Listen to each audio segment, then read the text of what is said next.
Good morning. मैं अजित कुमार श्रीवास्तव। आज मैं आप लोगों को हिंदी मीडियम 11th क्लास का बेसिक कॉन्सेप्ट का एक टॉपिक लेकर आया हूं, मूल कॉन्सेप्ट। और यहां से आप लोगों को हिंदी मीडियम सारा टॉपिक्स हम इसमें अपलोड करेंगे। क्योंकि अभी तक मैं आप लोगों को इंग्लिश मीडियम को ही दे रहे थे, इंग्लिश मीडियम का ही लेक्चर आप लोगों को मिल रहा था, लेकिन आज से आप लोगों को 11th क्लास का मिलेगा बेसिक कॉन्सेप्ट का हिंदी मीडियम। और ये हिंदी मीडियम जितने भी स्टूडेंट्स होंगे, विद्यार्थी होंगे, उनको ये उपलब्ध हो जाएगा। ओके, तो आप लोग इसको थोड़ा लाइक करेंगे और सब्सक्राइब भी करेंगे। आइए देखते हैं, हिंदी मीडियम हम लोग पढ़ेंगे मूल कॉन्सेप्ट, और ये आपका मूल कॉन्सेप्ट का लेक्चर 1 होगा। तो मूल कॉन्सेप्ट को हिंदी में कहते हैं मूल संकल्पना। मूल संकल्पना यानी यहां पे मूल को हिंदी में मूल ही कहते हैं। वैसे आप डिक्शनरी में देखोगे तो मूल का हिंदी जो होता है छुछुंदर होता है, या मूल का हिंदी होता है तिल। तो वो सब मत हिंदी में ढूंढ न जाइएगा कि सब तो मूल को मूल ही लिख दिए हैं। यहां इंग्लिश टू हिंदी मत दिखेगा। अगर आप हिंदी टू इंग्लिश देखेंगे तो आप ये नहीं पढ़ पाओगे, क्योंकि ये केमिस्ट्री है, ये साइंस है। यहाँ साइंस में यहाँ पे ये मतलब डिटरमाइन किया जाता है कि क्या होगा, या हम क्या लेकर चल रहे हैं। तो मूल को यहाँ पे यूनिट्स माना गया, एक वर्ड दिया गया है कि ये एक यूनिट्स है। तो वो यूनिट्स एक नाउन के रूप में लेते हैं, उसकी हिंदी और इंग्लिश सेम होता है। तो यहाँ मूल जो है सेम स्पेलिंग होती है MOL, और उसका छुछुंदर और ये तिल होता है, लेकिन हम लोग उसको नहीं पढ़ रहे हैं, हम लोग पढ़ने जा रहे हैं मूल। तो आइए जानते हैं मूल क्या होता है। मूल होता है किसी भी पदार्थ की मात्रा की इकाई को मूल कहते हैं। मैं यहां लिख देता हूं, ठीक है। पदार्थ की मात्रा की इकाई को मूल कहते हैं, ठीक है। पदार्थ की मात्रा की इकाई को मूल कहते हैं। जो पदार्थ होता है उसके मात्रा जो होंगे वही इकाई जो होगा मूल होगा। इसको सूचित जो किया जाता है वो मूल से करते हैं।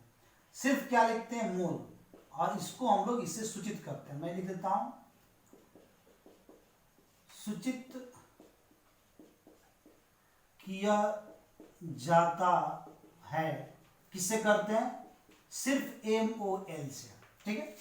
जैसे मान लो कि मैं एग्जाम्पल में तुम लोगों को बताऊं कि वाटर अगर है H2O, जल, तो H2O का 1 मोल है, माने एक सबस्टांस है, पदार्थ की मात्रा, ये पदार्थ है, इसका मात्रा कितना, 1 है ना, तो 1 मोल हो जाएगा। मात्रा को देखना, मात्रा की इकाई क्या है, ठीक है। चलो CO2 यहां 2 लगाते हैं, तो अब इसकी मात्रा कितना, 2, तो 2 मोल हो गया। बहुत आसान है, ठीक है। और देखो अमोनिया लेते हैं, इसकी मात्रा 3, तो 3 मोल हो गया। तो ये सिर्फ मात्रा को काउंट करता है, ज्यादा इसमें टेंशन नहीं लेना है, मात्रा को डिसाइड करता है और कुछ नहीं करता है। तो इसकी मात्रा क्या, यह 1 है तो 1 मोल, ये 2 है तो 2 मोल, ये 3 है तो 3 मोल, और इसमें कुछ सोचना ही नहीं है आपको, बस मात्रा को डिसाइड करता है। पदार्थ देखो, अगर तुम ये 1 दिखता है तुमको तो 1 मोल, अगर तुमको यहाँ 2 दिखता है तो 2 मोल, 3 दिखता है तो 3 मोल, और कुछ सोचना ही नहीं है इसमें। लेकिन एक बात समझो कि ये मोल वर्ड जो बनाया गया है इतना आसान नहीं है। ये मोल सुनने में हमको लगता है कि मोल है 1, लेकिन यह 1 मोल बराबर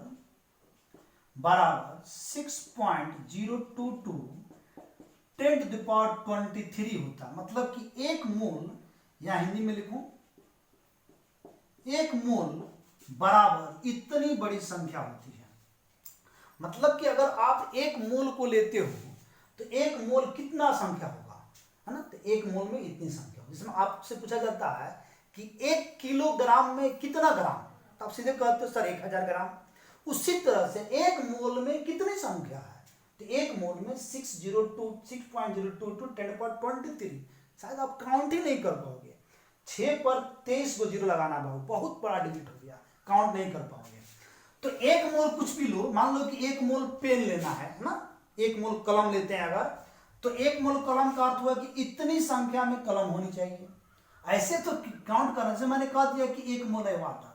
अरे 1 मोल कहने में बड़ी आसान है, लेकिन हम पूछे कितना वाटर है, तो 6.022 10^23 वाटर है। ये बात समझनी होगी पहले आपको, ठीक है। तो अब 1 मोल वाटर होगा कितना, तो 18 ग्राम अगर आप वाटर लोगे तो 1 मोल हो जाएगा। तो कैसे कह सकते हैं कि 18 ग्राम में 1 मोल होगा, ये हम आगे चर्चा करेंगे। पहले हम ये जानते हैं कि 1 मोल अगर हम जैसे लेंगे तो यहाँ पे क्या हो गया 6.022 है ना, 6.022 10^23 ये हो गया, मतलब इतना वाटर हो गया। अगर ये वाटर है 1 मोल तो इतना वाटर हो गया, ठीक है। अगर ये 2 मोल CO2 है तो अब क्या होगा 2 गुने 6.022 10^23 कार्बन डाइऑक्साइड हो गया। अगर ये 3 है तो 3 गुने 6.022 इंटू 10^23 अमोनिया हो गया। अब आपको समझ में आया होगा कि क्या है ये, यानी कि इतना वाटर के अणु, इतना CO2 के अणु और इतना अमोनिया के अणु एक साथ होंगे तब उसको इतना अगर अणु रहेगा तो 1 मोल कहेंगे, 2 से गुना करेंगे तो 2 मोल, 3 से गुना करेंगे तो 3 मोल। ये होता है मोल। वैसे तो मैं बताऊं आपको कि मोल का एक फॉर्मूला आपको मैं बताता हूं कि मोल अगर निकालना हो तो इसके लिए आपको फॉर्मूला होता है दिया गया भार बट्टा परमाणु भार या अणु भार। मतलब अगर परमाणु हो तो परमाणु से लीजिए या अणु हो तो अणु भार से लीजिए, ये फॉर्मूला होता है। लेकिन अभी मैं इस पर क्वेश्चन नहीं बनाऊंगा क्योंकि मैंने आपको ये नहीं बताया है कि आप ये मतलब परमाणु भार और अणु भार को निकलवाया नहीं है, तो आप यहां फंसोगे। परमाणु भार के लिए 20 एलिमेंट्स कम से कम याद होनी चाहिए, ये जरूरी है। जितने भी 10th पास स्टूडेंट हैं, मैं हिंदी मीडियम स्टूडेंट से बात कर रहा हूँ, जितने भी हिंदी मीडियम स्टूडेंट्स हैं 10th पास, उनको पहले 1 to कैल्शियम 20 एलिमेंट का नाम याद होना चाहिए। पहला तो आप लोग कर लीजिए और फिर आपको उसके बाद से उस एलिमेंट का एटॉमिक मास करना होगा। ये तो मैं बताऊंगा एटॉमिक मास कैसे निकलते हैं, क्योंकि अभी मैं एटॉमिक मास यूनिट पढ़ाऊंगा, उससे क्लियर हो जाएगा आपको। तो ये चीज बहुत जरूरी है। मोल पहले समझ में आया कि नहीं, मोल को पहले जानना है कि मोल क्या है। तो मोल बस इतना ही चीज है, किसी पदार्थ की मात्रा जो होगा उसकी इकाई है। अब उस इकाई में 1 मोल में कितनी संख्या होती है ये मैंने डिजिट बता दिया। आपसे कोई पूछे बाबू 1 मोल बराबर, तो सीधे बताना 6.022 10^23 होता है, ठीक है। अगर वो पूछता है 1 मोल एटम, तो 6.022 10^23 एटम्स होंगे। 1 मोल अणु बताओ, 1 मोल अणु बराबर, तो 6.022 10^23 अणु होंगे सर। 1 मोल आयन बताओ तो 6.022 10^23 आयन होंगे। 1 मोल कलम बताओ 6.022 10^23 कलम होंगे। कोई दिक्कत नहीं है, सिर्फ तुमको ये डाटा याद रखना होगा, ये डिजिट याद होगी, सब कुछ बन जाएगा। तो साइंटिस्ट के द्वारा मोल तो निकाल लिया गया, लेकिन मोल के बाद एक छोटी सी एटम जो है, एक छोटा सा अगर मॉलिक्यूल है, मॉलिक्यूल इतना ना, 1 मोल में इतना ना है, तो एक एटम और एक मॉलिक्यूल का अगर एटॉमिक मास निकाली जाए तो कैसे निकलेगा, क्या हो सकता है। इसके लिए सारे साइंटिस्ट लोग मिलकर उन्होंने एक बैठक किया और इस बैठक में उन्होंने अपना डिसाइड किया कि एटॉमिक मास यूनिट क्या होगा। तो आइए देखते हैं एटॉमिक मास यूनिट। यहां से हम लोग सीखेंगे atomic mass unit. Video pause करके आप लोग इसको नोट भी करते चलेंगे। कॉपी कलम निकाल लीजिए, जब भी लेक्चर देखिए कॉपी कलम निकाल लीजिए। ऐसे खेलने के लिए नहीं देखना है, कॉपी कलम निकालो, ठीक है, और कंप्लीट नोट्स बनाओ, क्योंकि लॉकडाउन में आपको ये एक बहुत सहायता करेगा मेरा लेक्चर। और इस लेक्चर को जितना ज़्यादा आप लोग प्रोवाइड करा सकते हो अपने फ्रेंड्स सर्किल में, उतना दो कि सब लोग पढ़ें, सब लोगों को फायदा मिलनी चाहिए, ठीक है। सब लोग ये लॉकडाउन में इसको पढ़िए, क्योंकि 11th क्लास का सिलेबस आपका अब निकल रहा है, तो कैसे पढ़ेंगे आप, पढ़ना तो होगा। तो इसलिए आपको जरूरी है कि आपको कहीं ना कहीं से पढ़ना है। तो आपको बेटर स्टेज हम देंगे। मेरा अगर कोई भी लेक्चर देखना है तो अजीत कुमार श्रीवास्तव केमिस्ट्री सर, उसमें आप डालोगे यूट्यूब पे तो आपको मेरा सारा लेक्चर मिल जाएगा। ओके, तो ये हो गया आपको मोल क्या है। आप बताएंगे हम लोग एटॉमिक मास यूनिट, नाम तो सुने होंगे, जिसको शॉर्ट फॉर्म में हम लोग AMU कहते हैं। हाँ सर, ये तो वही है जो कि 9th क्लास में पढ़े थे, बिल्कुल वही है। हिंदी में बोलो, हिंदी में क्या लिखते हो तुम लोग? परमाणु द्रव्यमान इकाई। परमाणु द्रव्यमान इकाई तुम लोग लिखते हो इसको हिंदी में, ठीक है, परमाणु द्रव्यमान इकाई। तो क्या कहता है, बहुत साइंटिस्टों के मिलने के बाद, कई रिसर्च करने के बाद इसकी ये लोग डिफिनेशन निकाले। क्या डिफिनेशन निकाले? इनके द्वारा जो डिफिनेशन बनाया गया, कहा गया C12 परमाणु, C12 परमाणु के समस्थानिक, C12, एक मिनट, C12 समस्थानिक, यही लगा दो, समस्थानिक के एक परमाणु, C12 समस्थानिक के एक परमाणु के 12वां भाग, 12वां भाग मतलब समझ रहे हो ना, 12वां भाग मतलब कि 1/12 भाग, 12वां भाग है ना, 12वां भाग दैट मीन्स 1/12 भाग, 1/12 भाग को परमाणु द्रव्यमान इकाई कहते हैं। इस बात को क्लियर समझ लीजिए। C12 समस्थानिक के एक परमाणु के 12वां भाग को परमाणु द्रव्यमान इकाई कहते हैं। यानी कि C12 समस्थानिक, समस्थानिक कार्बन के 3 होते हैं, 12, 13 और 14, और यही कारण है कि इसमें 12 को यहाँ पे क्लियर कहा गया कि C12, यानी कि हम कार्बन के एक परमाणु कह देते हैं अगर, तो दिमाग में आता है कि 13 और 14 भी ले सकते हैं, नहीं, सिर्फ C12 के लिए गया जो सबसे ज्यादा स्टेबल होता है और बाकी स्टेबल नहीं होते हैं, इसलिए 12 के लिए गया। डिफिनेशन क्या कहता है, 12 का 12वां भाग कटेगा तो क्या आएगा, 1 आएगा, यही तो है डिफिनेशन। तो ये डिफिनेशन तो हम लोग यहाँ पे ऑक्सीजन पे भी बना सकते थे। ऑक्सीजन का क्या हो जाएगा, 16 का 16वां भाग, तभी तो 1 आता। हम जो एलिमेंट लेते हैं उसका जो भाग लेते हैं उसका 1/, उतना भाग कर देते। तो पहले साइंटिस्टों के द्वारा ऑक्सीजन को ही डिसाइड किया गया था इसके डिफिनेशन को देने के लिए, बाद में कार्बन लिया गया। उनका मानना यह था कि ऑक्सीजन ही एक ऐसा एलिमेंट है, एक ऐसा मॉलिक्यूल्स है ना, जो हमारे लिए मतलब कि जो लिविंग सिस्टम है, खास करके मनुष्य को ध्यान रखा गया था।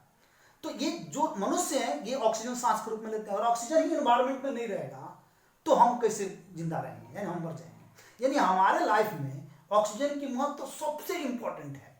लेकिन बाद में क्या सोचा गया कि नहीं, अगर हम ही नहीं रहेंगे तो ऑक्सीजन का क्या रखना।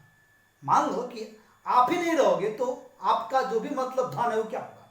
उसी प्रकार आप नहीं रहोगे तो अब सांस कौन लेगा, तो ऑक्सीजन की इंपॉर्टेंस खत्म।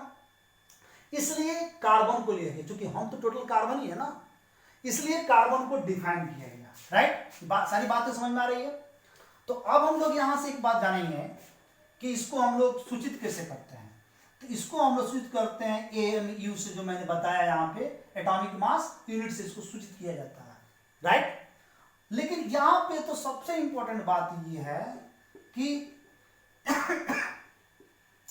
आपको एटॉमिक मास से एटॉमिक मास को जानना होगा। क्योंकि एटॉमिक मास यूनिट पढ़ रहे तो एटॉमिक मास को जानना होगा। तो एटॉमिक मास को ये जानते हैं डिटेल। मैंने क्या कहा कि जितने भी स्टूडेंट्स हैं उनको 1 to कैल्शियम 20 एलिमेंट का नाम याद होना चाहिए।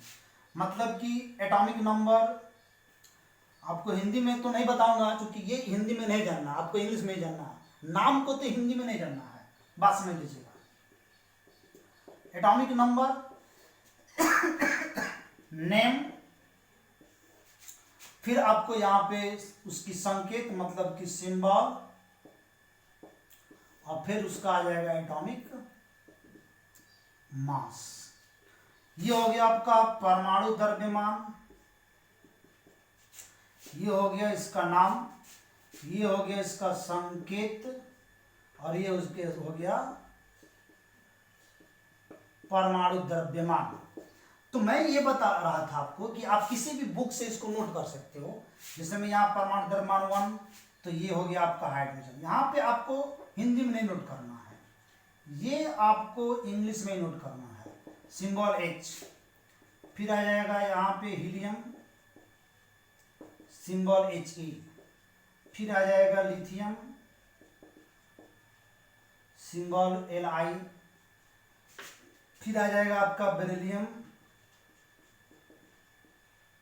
सिंबल हो जाएगा B। इस तरह करके टोटल हमें 20 एलिमेंट चाहिए, और ये याद कर लीजिए आप लोग, इस नेक्स्ट लेक्चर आने के पहले याद होना चाहिए, क्योंकि याद कर लेंगे तभी आप इस न्यूमेरिकल को समझ पाएंगे, क्योंकि इसमें बाबू न्यूमेरिकल टॉपिक हम क्या कर सकते हैं, आप नहीं याद करोगे तो नहीं समझ में आएगा। ठीक है, तो याद तो होगा, बहुत सारे 90% विद्यार्थी को मुझे लगता है कि याद होगा, कुछ ही 10% होते हैं जिनको नहीं याद रहता, और 90% का याद रहता है, फिर भी कुछ समझ निकल गया तो भूल गए होंगे, उसको रिवीजन करना है। प्लीज प्लीज प्लीज आप लोग रिवीजन कर लीजिए, क्योंकि इसके बिना आप नहीं पढ़ पाओगे। ओके, तो ये आपको इंपॉर्टेंट है। मैं बताने जा रहा हूं एटॉमिक मास का ट्रिक, फिर आगे मॉलिक्यूलर मास समझाएंगे आपको। आइए अब जानते हैं एटॉमिक मास क्या है। तो एटॉमिक मास को निकालने के लिए मतलब कि आपको एटॉमिक नंबर से एटॉमिक मास निकालना है। एटॉमिक नंबर से क्या बना देना है, एटॉमिक मास, ध्यान रखिएगा। तो एटॉमिक नंबर मतलब कि परमाणु संख्या, और ये हो गया आपका परमाणु द्रव्यमान। तो परमाणु संख्या मतलब इसमें दो हम ट्रिक बताएंगे आपका, ये समझिए तो मेरा ये ट्रिक है ना। तो पहला, अगर परमाणु संख्या यहाँ पे सम संख्या है, सम संख्या समझ रहे ना, दो से जो डिवाइड हो जाता है उसमें 2 से गुना कर दोगे अगर, तो परमाणु द्रव्यमान माना जाएगा, बहुतों को पता होगा। सेकंड, अगर आपका ये विषम संख्या है तो 2 से गुना करके 1 जोड़ दोगे तो परमाणु द्रव्यमान माना जाएगा। इसमें लेकिन कुछ अपवाद होता है। वो क्या होता है, एक हाइड्रोजन होता है जो 1 हो गया, दूसरा नाइट्रोजन होता है जो कि 14 हो जाएगा, और तीसरा क्लोरीन होता है जो कि 35.5 हो जाएगा। ये इसमें 3 ठो अपवाद आपको मिलेंगे, ठीक है, पूरा में, जिसे मैं आपको यहां बताता हूं।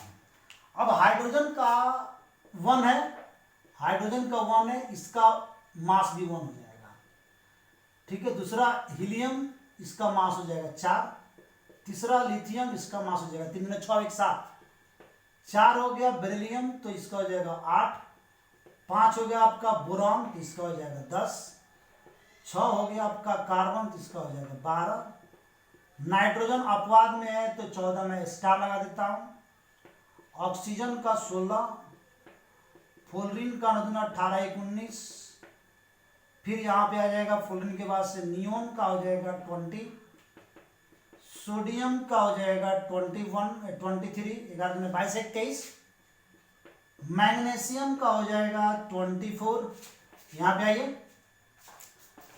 13 नंबर में चलते हैं हम लोग, एल्युमिनियम का हो जाएगा 27, 26 27, फिर आपका सिलिकॉन आता है यहाँ पे 28, फास्फोरस का आ गया आपका 31, सल्फर आ गया आपका 32, क्लोरीन आपका आ गया, मैंने अपवाद में बताया था 35.5, आर्गन आ गया 36, अगर फिर इसके बाद से पोटेशियम आ गया आपका 39, 19 दूना 48, 19 दूना 38, और फिर एक के जोड़ देंगे 39 हो जाएगा। फिर आ गया 20 में कैल्शियम, ये 40 तक आपको यानी कि 20 एलिमेंट का ये याद होना चाहिए, ठीक है, यहां तक कोई डाउट नहीं है। मोलिकुलर मास बढ़ते हैं, और यही हमको आज समझाना था, मेनली यहीं पे पहुंचाना था। मिटा दें इसको, स्क्रीनशॉट या वीडियो पॉज करके नोट करना होगा, ठीक है। चलिए ठीक है, देखते हैं आगे, हम आप लोगों को बताते हैं। अब हम लोग बढ़ने जा रहे हैं एटॉमिक मास से molecular mass. Molecular mass that means परमाणु द्रव्यमान से अणु द्रव्यमान। चलिए, तो हम लोगों को अणु निकालना, O2। मान लो कि इसमें 2 ऑक्सीजन मिला है तभी तो अणु बना है, एटम के मिलने से ना अणु बनता है, तो एटॉमिक मास याद रहेगा तो अणु मास निकल जाएगा। यानी कि 16 प्लस 16 यानी कि 32 आएगा। चलिए इसको आप डिटेल करते हैं। मान लो कि आपको N2 निकालना है तो 14 होगा इसका, गुने 2 कर दीजिए, कितना हो गया 28 AMU, एटॉमिक मास यूनिट तो लगाएंगे। मान लो कि तुम्हें वाटर का निकालना, हाइड्रोजन का कितना होगा 1, कितने हाइड्रोजन संख्या है 2, तो इंटू 2 कर लो। चलो ऑक्सीजन की बोलो, 16 हो गया ना, 8 दूना 16, जोड़ते हैं 16 और 2 18, तो वाटर का 18 AMU, ये तो पता ही होगा कि आप लोगों को आता है। चलिए CO2 देखते हैं। CO2 में कार्बन का कितना हो गया बाबू 12। चलिए ऑक्सीजन में कितना हो गया 16 इंटू 2, तो 12 प्लस, ये पहले गुना होता है, तुम लोग क्या करते हैं दोनों को जोड़ दोगे तब गुना करोगे, ज्यादा बढ़ जाएगा, पहले गुना, बदमाश करो, याद है ना, का को पहले काट लो, तापी छेद दो भाग, गुना करो, धन जोड़ लो, ऋण लो, घटाओ, तो पहले गुना करो, 16 32, तो 32 से 12 आ जाएगा 44 AMU। चलिए और देखते हैं, अगर हमको 2 मोल अमोनिया निकालना है तो क्या होगा, तो 2 को बाहर कर दो पहले, नाइट्रोजन का 14 प्लस अमोनिया 1 इंटू 3, 2 को बाहर किए हैं, ये काम नहीं करोगे तब तक नहीं बनेगा, 2 को बाहर करो पहले, कुछ से बाहर करो, 14 3 एकम 3, 14 3 17 कर देते हैं यहीं पे, यानी 17 दूना 34 AMU। चलिए 2 मोल HNO3 निकालते हैं, 2 को बाहर कर, हाइड्रोजन 1, नाइट्रोजन का 14, ऑक्सीजन का यहाँ पे 16 इंटू 3, 2, 14 1 15, पहले आप जोड़ सकते हो, कोई दिक्कत नहीं है, 16 3 48, पहले इसको तो गुना करना ही होगा, 2 गुने जोड़ो यहाँ पे, 8 5 तेरे के 3 1, 4 1 5 6, 63 आया, गुना करो कितना है 3 दूना 6, 6 दूना 12, 126 AMU। आशा करते हैं समझ में आ गया होगा। तो इस तरह से इसको बनाते हैं, इसमें मैं आप लोगों को होमवर्क देने जा रहा हूँ, ठीक है, घर में बना लीजिएगा, 3 बार 4 बार थोड़ा सा हर जगह से चेक कर लेंगे। मैं होमवर्क देने जा रहा हूँ आप लोगों को, ये आपका होमवर्क है। 2CO2 SO3 2SO2 CH4 C2H6 C3H8 C2H5OH, ठीक है, इसके बाद से NH3 3 मोल, Al2O3 PCl3 PCl5 H2SO4 H2SO3 नाटुको3 काको3, है ना।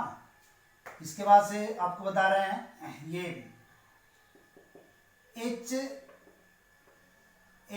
HCOOH C6 H12O6 C12 H22 O11 CH3 COOH, ठीक है, N2H4।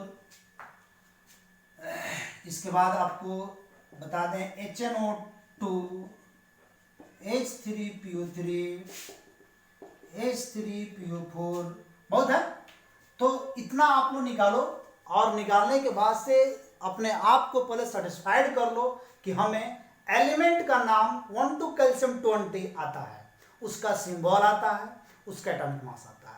आने का मतलब गिन के नहीं, मैं पूछूंगी सर बताओ बोरॉन, हाँ सर आता है हमको, कैसे आता है, hydrogen helium lithium beryllium boron, ऐसे नहीं।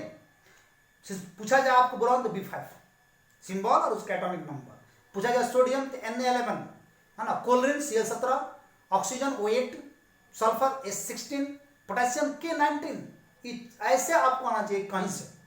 तो जब ऐसे आपको आएगा तभी आप आगे का न्यूमेरिकल पढ़ पाइएगा, और साथ में ये बनाइए, प्रैक्टिस के लिए मैंने दिया है।